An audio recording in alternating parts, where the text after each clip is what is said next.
Hi, Taylor T. Carlson here, and today we're going to be taking a look at another great rock band. I refer, of course, to Mott the Hoople. These guys, of course, had a pretty big hit in the early 70s with All the Young Dudes, which was written by David Bowie and was the title track to their fifth album. What a lot of people don't realize is there was actually a Mott the Hoople prior to that. The group's first four albums for Island Records were largely forgotten over time and not huge success stories, so they're not talked about much, but now we have all of them brought together in one great set. This is Mott the Hoople Mental Train, the Island years 1969 to 1971. So we'll do an unboxing of this set, and I'll share some of my opinions. This is going to be more of an unboxing and just a look at what's in here. I'm not going to get too terribly into the actual music itself, but I will share a few pieces of feedback throughout. Here's your list. You got 6 discs in here, the 4 albums plus 2 bonus discs.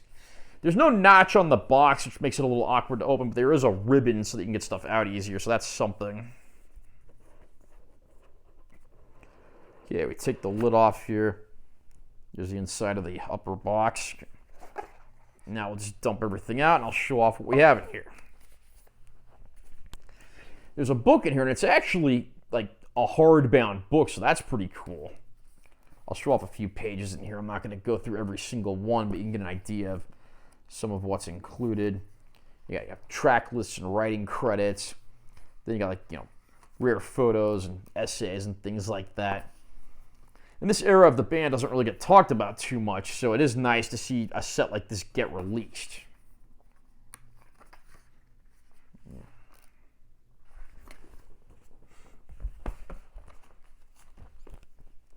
Right here we actually have a fold-open poster.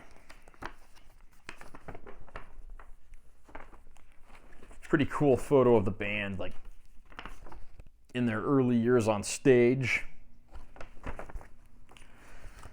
course, the two most famous members of Mott the Hoople were vocalist Ian Hunter, who went on to a solo career, performing the hit Once Bitten, Twice Shy that would later be covered by the group Great White, and then Mick Ralphs, who would become the guitar player for Bad Company. And then now we get to look at our actual discs.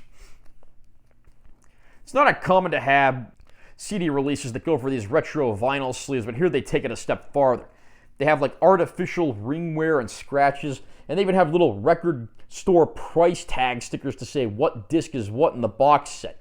I love it when they do things like that. They just, think outside the box. This is the 1969 self-titled debut album. And then the actual disc. These even kind of look like, vinyl labels from back in the day, so those are pretty cool. And they printed all the tracks on the CD, which is nice.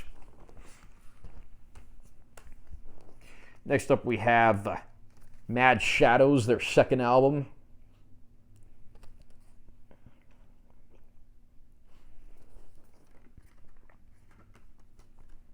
Here's the CD again, kind of continues the same trend of the vinyl label style CD art. Album number 3 is Wildlife.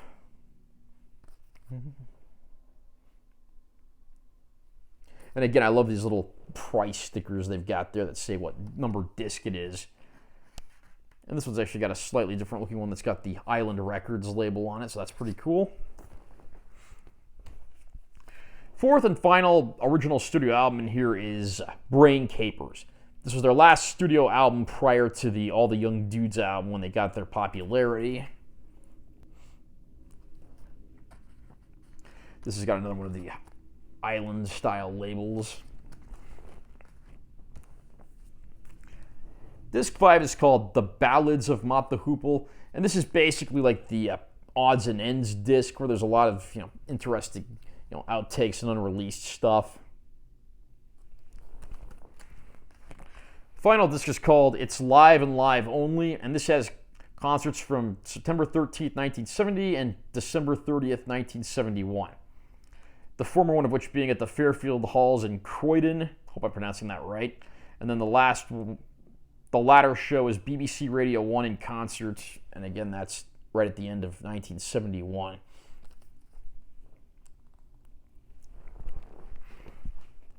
Being mainly familiar with Mott the Hoople's glam-style material, Going back in time and listening to these was certainly an interesting experiment.